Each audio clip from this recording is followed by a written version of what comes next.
Current affairs मतलब MJT education. Hello दोस्तों, good morning. स्वागत है एक बार फिर से आप सभी का एमजेटी एजुकेशन में। साथियों, आज है संडे और संडे को हम लोग करते हैं वीकली रिवीजन। तो आज की इस वीडियो में हम लोग वीकली रिवीजन करने वाले हैं। 6 जनवरी से 12 जनवरी तक के महत्वपूर्ण करंट अफेयर के क्वेश्चन को रिवाइज करने वाले हैं। इसकी क्विज पीडीएफ सब कुछ आपको एमजेटी ऐप पर मिल जाएगी हमेशा की तरह। रूल क्या है? रूल यही है कि अगर आप हफ्ते भर वीडियो देखते आए हुए हो तो आपको आंसर करना है कमेंट बॉक्स में अपना स्कोर। इसमें टॉप 30 क्वेश्चंस रहेंगे। इन 30 क्वेश्चंस के आपको जवाब देने हैं। कोशिश करना है सही सही जवाब देने का। मैं तो आपको सबका आंसर बताऊंगा ही, साथ ही साथ में आपको एक्सप्लेनेशन भी दूंगा, लेकिन पहले प्रयास आपको करना है। तो चलिए शुरू करते हैं वीडियो। हाल ही में ग्रामीण भारत महोत्सव 2025 का उद्घाटन किसने किया है? ग्रामीण भारत महोत्सव ये नई दिल्ली में आयोजित किया गया। इसका उद्घाटन किसने किया? पीएम नरेंद्र मोदी जी ने। यहाँ पर आप आर्टिकल भी देख पाओगे, पीएम मोदी इनॉग्रेट ग्रामीण भारत महोत्सव 2025 एट भारत मंडपम। नई दिल्ली के भारत मंडपम में आयोजित हुआ 4 से 9 जनवरी की। इसका आयोजन नाबार्ड ने किया था, national bank for agriculture and rural development, जिसके अध्यक्ष साजी केवी हैं और हेडक्वार्टर मुंबई में है। स्थापना 1982 में हुई थी। अगला देखते हैं। अगला question, one nation one subscription scheme जो शुरू की गई है ये किससे संबंधित है? महिला से, बुजुर्ग व्यक्ति से, छात्र से, या इनमें से कोई नहीं? तो आपका सही जवाब है छात्र। स्टूडेंट से संबंधित है वन नेशन वन सब्सक्रिप्शन योजना। तो इसे शुरू किया गया है, 1 जनवरी 2025 से लागू कर दिया गया है। इसमें भारतीय छात्र, शिक्षक और रिसर्चर्स जो हैं ये इंटरनेशनल रिसर्च पेपर को, मैगजीन को अपना एक्सेस प्राप्त कर पाएंगे। 2025, 26 और 27 तक के लिए 6,000 करोड़ रुपए आवंटित किए गए हैं इस योजना के लिए। तो भारत के जितने भी रिसर्चर्स होंगे जो पीएचडी करना चाहते हैं, जो रिसर्च करना चाहते हैं, उन तक अंतर्राष्ट्रीय स्तर की, अंतर्राष्ट्रीय प्रकाशकों की 13,000 से ज़्यादा रिसर्च पेपर पहुंच प्रदान की जाएगी। उन तक पहुंचेगी, वो पढ़ेंगे और अपनी भी रिसर्च करेंगे। अगला, किस देश का 1 जनवरी 2025 से यूएनएससी के स्थायी सदस्य के रूप में 2 साल का कार्यकाल शुरू हुआ? तो यूनाइटेड नेशन के सिक्योरिटी काउंसिल के 5 अस्थायी सदस्य चुने गए हैं। इनका कार्यकाल 1 जनवरी से शुरू हो रहा है, अगले 2 वर्षों तक होगा। ये 5 देश हैं, पाकिस्तान, डेनमार्क, ग्रीस, पनामा और सोमालिया। तो उपरोक्त तो सभी ऑप्शन आपका करेक्ट हो जाएगा। यूनाइटेड नेशन की सिक्योरिटी काउंसिल को मैंने आपको बहुत ही अच्छे तरीके से समझाया था। इसमें टोटल 15 सदस्य होते हैं, जिनमें से 5 अस्थायी होते हैं और 10 अस्थायी होते हैं। इन 10 अस्थायी में प्रत्येक 2-2 वर्ष के कार्यकाल के लिए प्रत्येक वर्ष 5-5 सदस्य आते हैं, 5-5 सदस्य जाते हैं। ठीक है, तो इसीलिए इस बार जो आए हैं वो 5 सदस्य ही आए हैं, डेनमार्क, ग्रीस, पाकिस्तान, पनामा और सोमालिया। ठीक है ना? तो ये इस बार आए हैं 5 अस्थायी सदस्य, ध्यान रखना। अमेरिका, यूके और चीन, रूस, फ्रांस, इनके पास वीटो पावर होती है, है ना? भारत प्रयास में लगा हुआ है कि भारत को भी अस्थायी सदस्य बना दिया जाए। अगला, हाल ही में मुख्यमंत्री मोहन यादव ने राष्ट्रीय बाल विज्ञान कांग्रेस के कौन सेवें संस्करण का उद्घाटन किया? तो मुख्यमंत्री कहाँ के हैं मोहन यादव? मध्य प्रदेश के। मध्य प्रदेश के मुख्यमंत्री ने राष्ट्रीय बाल विज्ञान कांग्रेस के अभी 31वें संस्करण का उद्घाटन किया हुआ है। यहाँ पर देखिए 31st national children science Congress, ये भोपाल में आयोजित किया गया, भोपाल के रविंद्र भवन में 3 से 6 जनवरी के बीच। 30वां वाला हुआ था अहमदाबाद, गुजरात में। अगला, किसको नागरिक उड्डयन महानिदेशालय का महानिदेशक नियुक्त किया गया है? Director general of directorate general of civil aviation, DGCA. तो डीजीसीए नियुक्त कर दिए गए हैं कौन? फैज अहमद किदवई। यहाँ पर देखिए article, senior bureaucrat Faiz Ahmad Kidwai to helm DGCA. तो ये डीजीसीए के महानिदेशक होंगे। 1996 बैच के आईएएस अधिकारी हैं, विक्रम देवदत्त की जगह पर आएंगे। अगला, किस राज्य में भारत के पहले जनरेशन बीटा बच्चे का जन्म हुआ? भारत का पहला जनरेशन बीटा बच्चा, आपने जनजी सुना, आपने अल्फा जनरेशन सुना, अब बीटा जनरेशन सुनिए। तो बीटा जनरेशन एक्चुअली में 2025 से लेकर 2039 तक जितने भी बच्चे पैदा होंगे उनको कहा जाएगा बीटा जनरेशन का बच्चा है। अल्फा जनरेशन 2010 से लेकर के 2025 तक के, 2024 कह सकते हो, दिसंबर 2024 तक के बच्चों को कहा गया अल्फा जनरेशन। जेंजी कहा जाता है 2000 से लेकर के सन 2000 से लेकर के 2009 दिसंबर लास्ट 31 दिसंबर 2009 तक के बच्चे को इनको जेंजी कहा गया है, जेंजी, ठीक है ना। और तो अब बीटा जनरेशन जो है ये इसका पहला बच्चा भारत में कहाँ पर हुआ, तो आप बताओगे मिजोरम में हुआ है, ठीक है ना। ये 2025 जब शुरू हुआ ना उसी समय 12:03 पर हुआ, 1 जनवरी को सुबह में एकदम। तो पहला बच्चा है भारत का, फ्रेंकी रेमुअटिका जेडेंग इसका नाम रखा गया है, मिजोरम के आइजोल में इसका जन्म हुआ है। ओके, अगला, जनवरी 2024 में किस राज्य में भारत का पहला जैविक मत्स्य पालन क्लस्टर शुरू किया गया। जैविक मत्स्य पालन, देखो जब जैविक खेती की बात आए तो सबसे पहले आप सिक्किम पर नजर डालिएगा।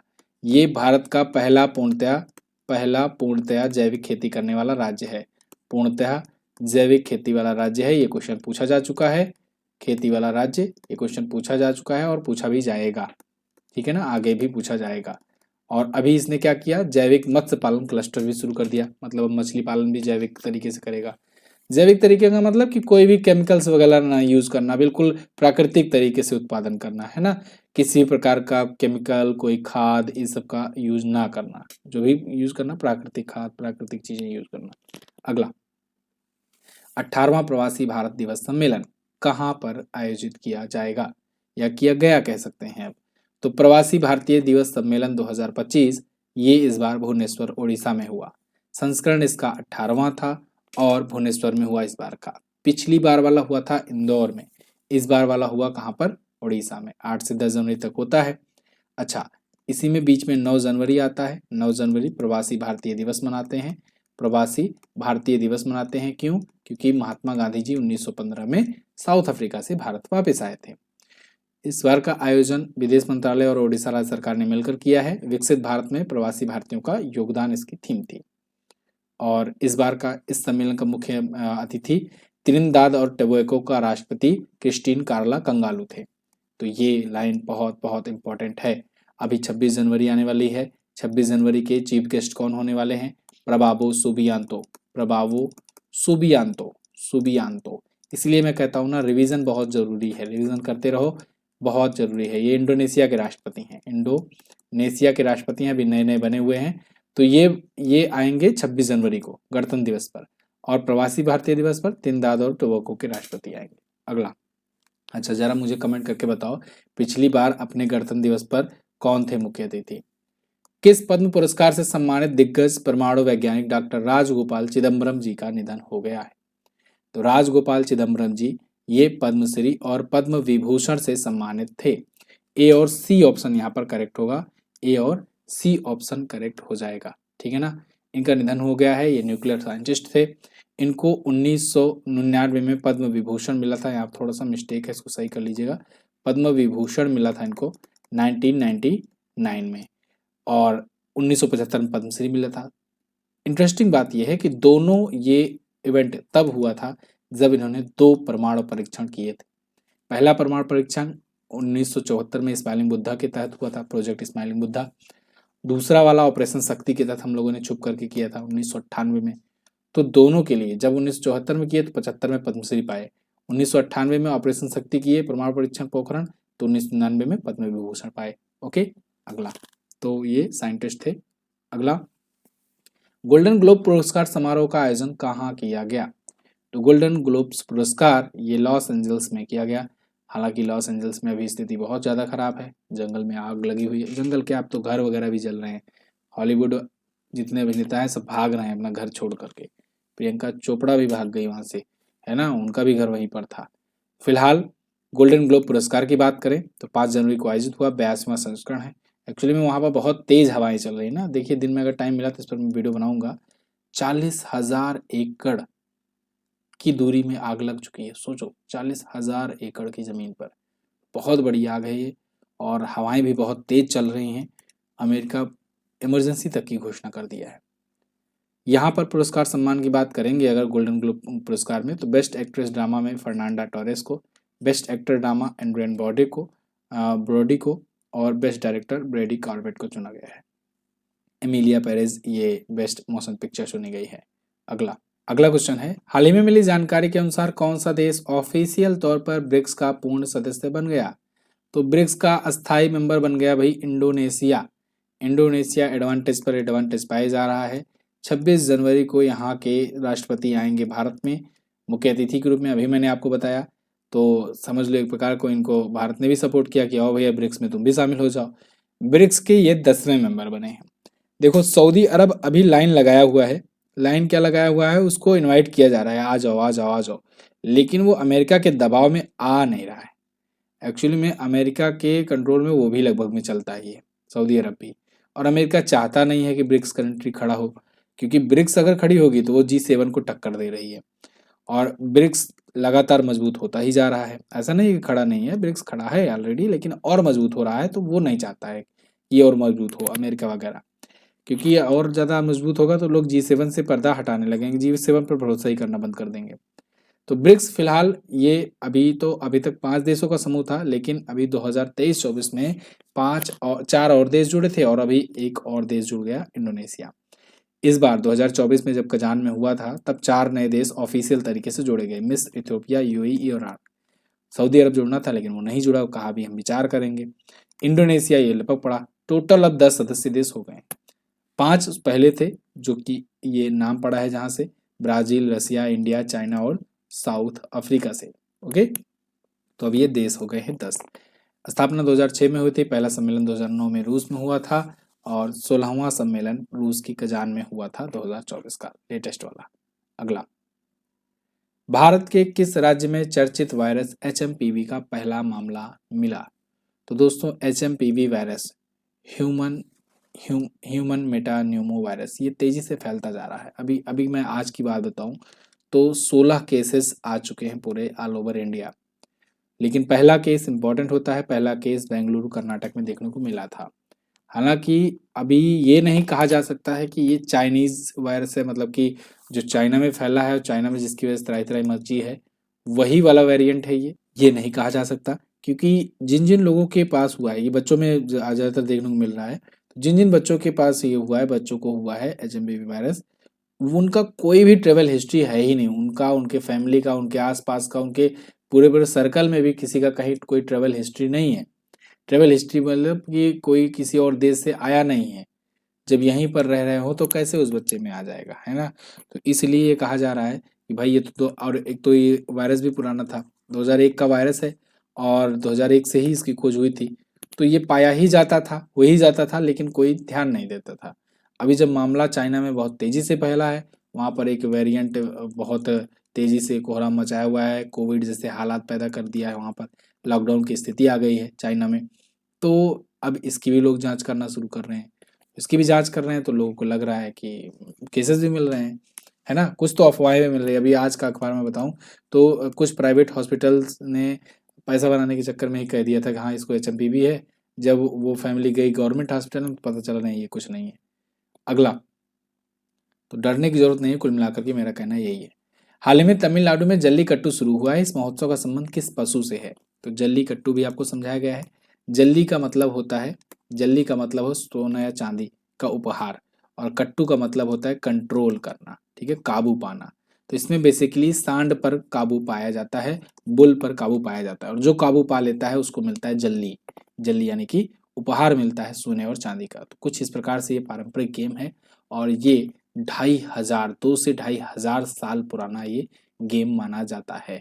तो बहुत ही पारंपरिक है। बीच में एक बार तमिलनाडु के हाई कोर्ट ने बैन भी लगाया था, लेकिन वहाँ पर जब पब्लिक का प्रेशर पड़ा, जनता का दबाव पड़ा, तो उसको वो बैन हटाना पड़ा। एक्चुअली में इसमें क्या होता है, बहुत लोगों की मृत्यु भी हो जाती है। तो फिलहाल ये पोंगल के अवसर पर होता है, ये क्वेश्चन याद रखना है ना? जल्लीकट्टू और सांड को वश में करने वाला ये 2000 साल पुराना एक खेल है, ठीक है। अगला, हाल ही में किस केंद्रीय मंत्री ने भारत पोल पोर्टल लॉन्च किया? तो भारत पोल पोर्टल ये केंद्रीय गृह मंत्री अमित शाह जी ने लॉन्च किया। जैसे आप इंटरपोल का नाम सुनते हो ना, इंटरपोल जो है ये क्या है? इंटरनेशनल पुलिस है, इंटरनेशनल पुलिस। ऐसे ये भारत पोल है, भारतीय पुलिस। तो आप कहोगे भारत में पुलिस तो है ही, तो भारत पोल क्यों लाना पड़ा? भारत पोल का मतलब ये उद्देश्य ये होगा कि जो ऐसे भगोड़ों को पकड़ना जो भारत छोड़कर कोई और देश में जाकर भाग जाते हैं, है ना, तो क्राइम करके भारत में कहीं और पर जाकर भग जाते हैं। तो ये भी इसी प्रकार का इन्वेस्टिगेशन करेगा, खास तौर से यूनिट है जो वहाँ पर जाकर विदेशों में जाकर के पकड़ेगा। लेकिन इसके लिए ये इंटरपोल से भी मदद लेगा और साथ ही साथ में ये इसकी ऑफिशियल वेबसाइट भी लॉन्च किए हुए हैं, जिसकी मदद से ऐसे बहुत सारे केसेस पकड़े जाएंगे। तो भारतीय जांच एजेंसियों को ड्रग्स, हथियार और मानव तस्करी जैसे सीमा पार अपराधों से निपटने में मदद मिलेगी।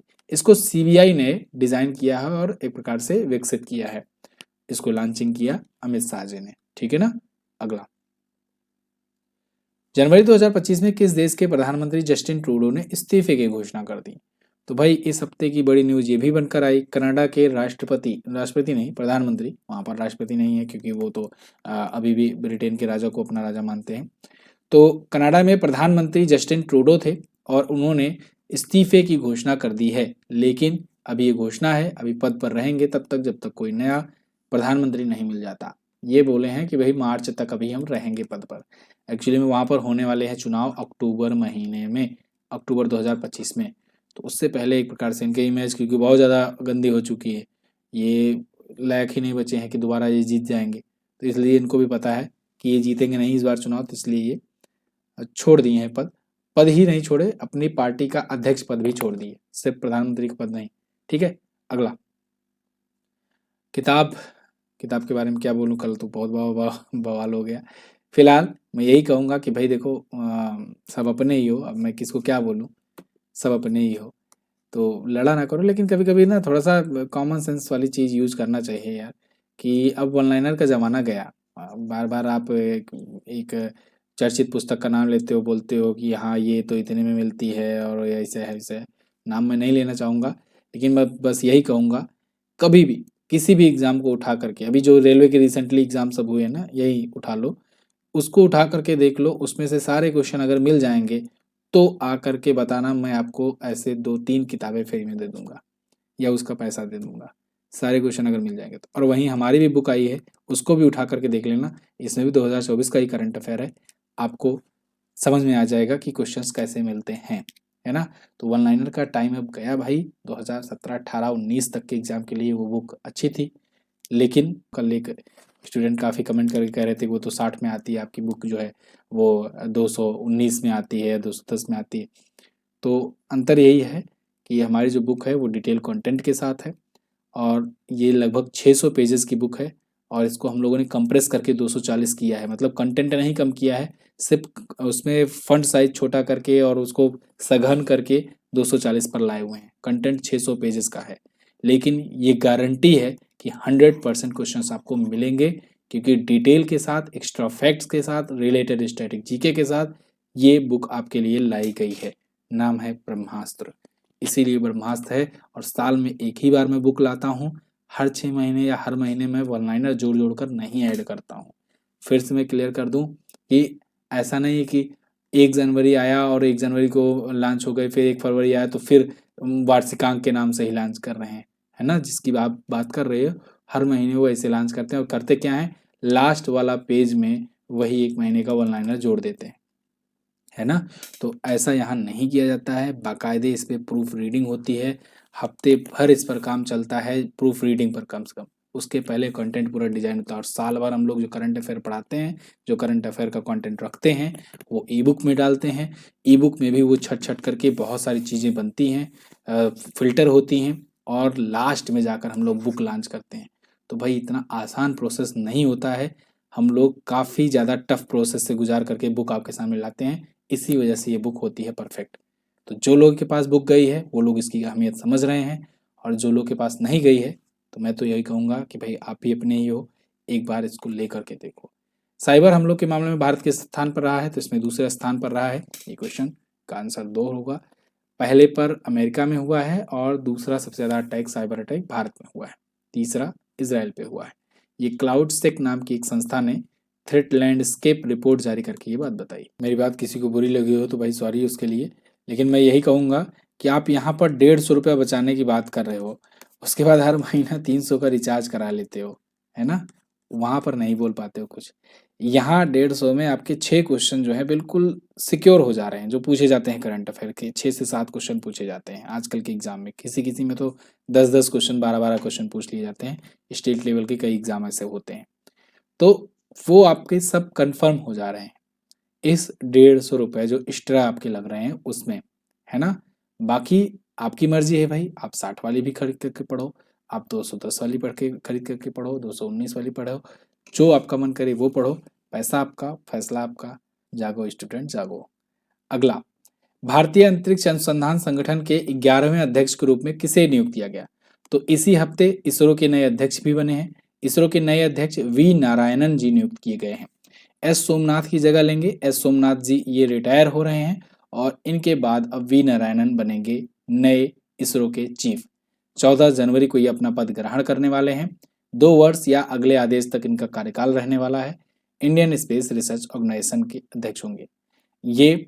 जो अपना चंद्रयान 3 था उसमें भी मिशन में ये शामिल थे, और भी ऐसे बहुत सारे बड़े बड़े मिशन में इनका इन्वॉल्वमेंट रहा है, और एस सोमनाथ की जगह पर अब ये आएंगे।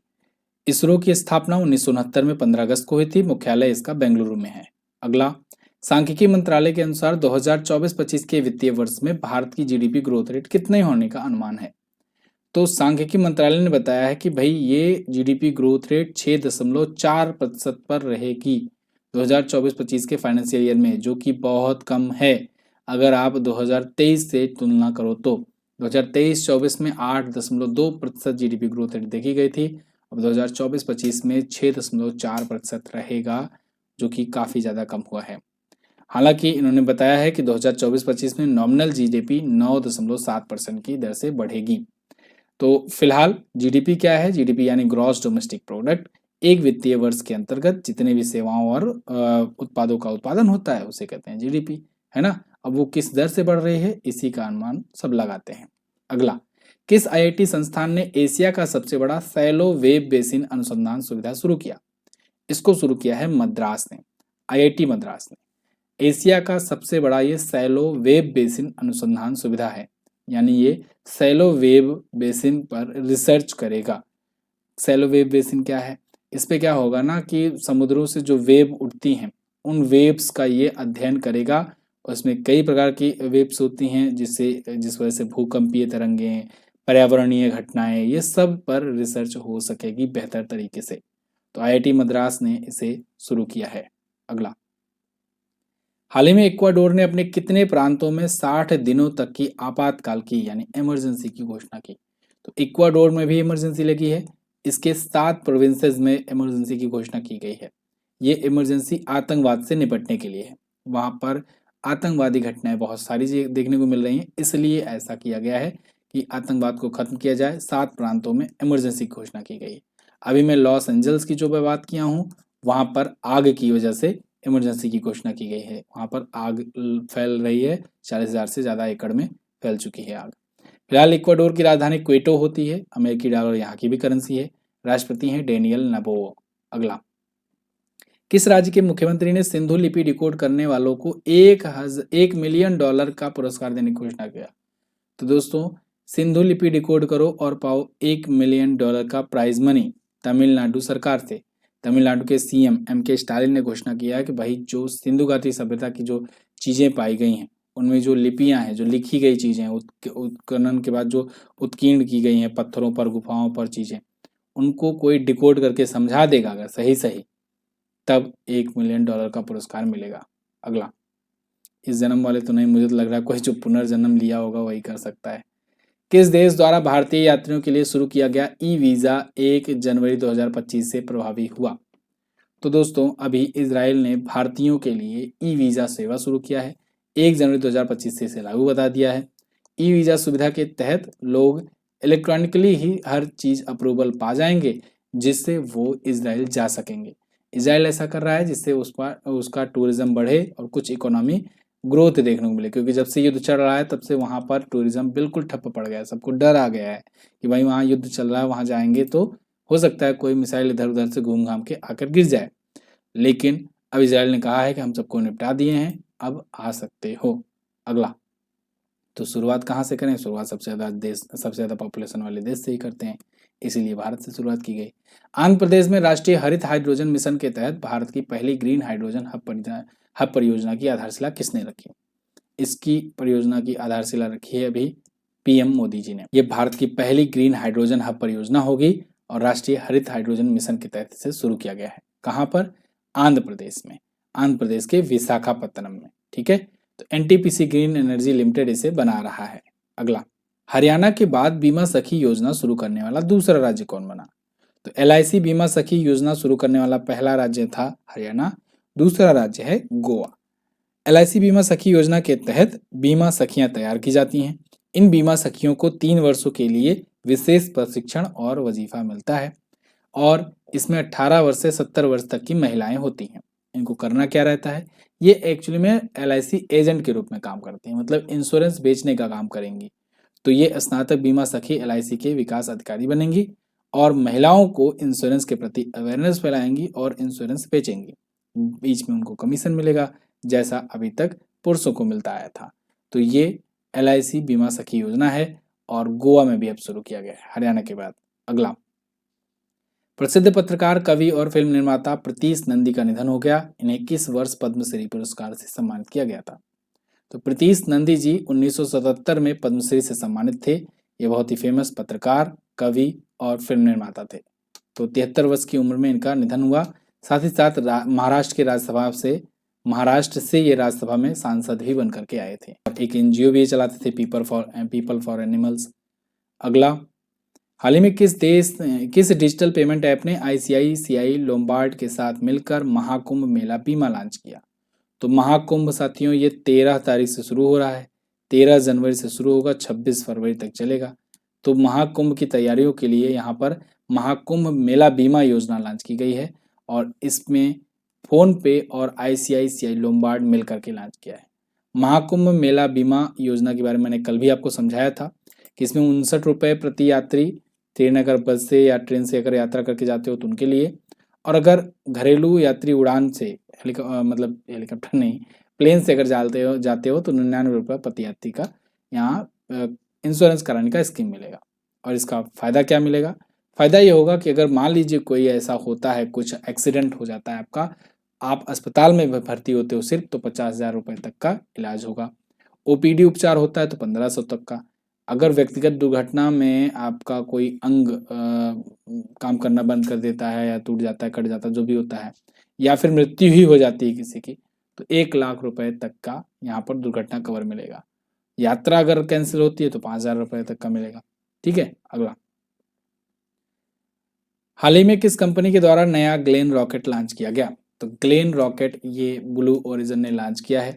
ब्लू ओरिजिन जेफ बेजोस वाली कंपनी है, जो अमेजन के फाउंडर हैं, उन्हीं की एक स्पेस वाली कंपनी है ब्लू ओरिजिन। तो ग्लेन रॉकेट इसने बनाया है। ग्लेन रॉकेट की खास बात यह है कि ये भी रीयूजेबल है और ये भी एलन मस्क के स्पेस एक्स वाले फाल्कन 9 को टक्कर देगी। क्यों? क्योंकि इसका भी उद्देश्य ये है कि ये जो लॉन्च किया गया ना, इसका भी उद्देश्य ये है कि ये स्पेस से इंटरनेट की सेवाएं प्रोवाइड करें। ठीक वैसे जैसे स्पेस एक्स का स्टारलिंक करता है। स्टारलिंक प्रोजेक्ट के तहत आसमान से इंटरनेट मिलता है ना।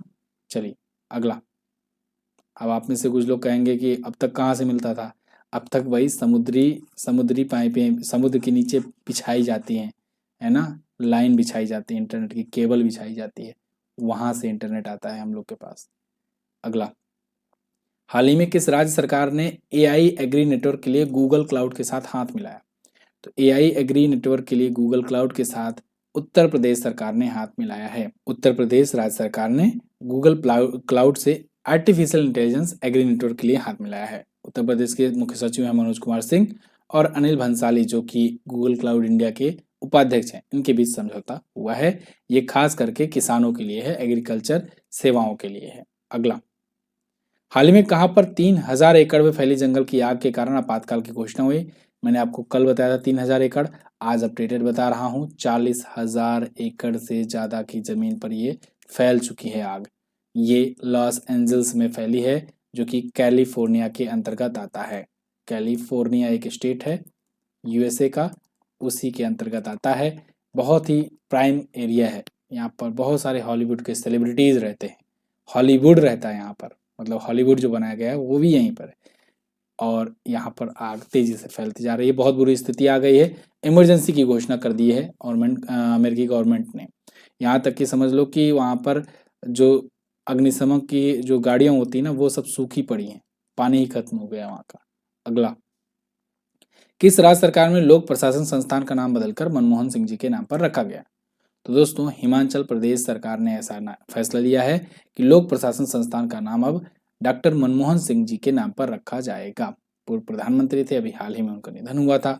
तो अब हिमाचल प्रदेश लोक प्रशासन संस्थान डॉक्टर मनमोहन सिंह हिमाचल प्रदेश लोक प्रशासन संस्थान के नाम से जाना जाएगा। क्लियर? ये थे साथियों आज के दिन के टॉप 30 करंट अफेयर के क्वेश्चंस। अब कुछ रिवीजन के साथ मैं आपको छोड़े जा रहा हूं। आप मुझे कमेंट करके बता दीजिए कि आपका स्कोर कितना आया। स्कोर बताइए कमेंट करके, वीडियो को लाइक कर दीजिएगा। और हाँ, बुक अगर आपने नहीं ऑर्डर की है, फटाफट से जाइए, चाहे अमेजन पर चाहे फ्लिपकार्ट पर जा करके इसको ऑर्डर कीजिए और अपने घर पर मंगाइए ये पुस्तक, क्योंकि आपके स्टडी टेबल पर एक ब्रह्मास्त्र होनी ही चाहिए। Thank you so much. जय हिंद, वंदे मातरम।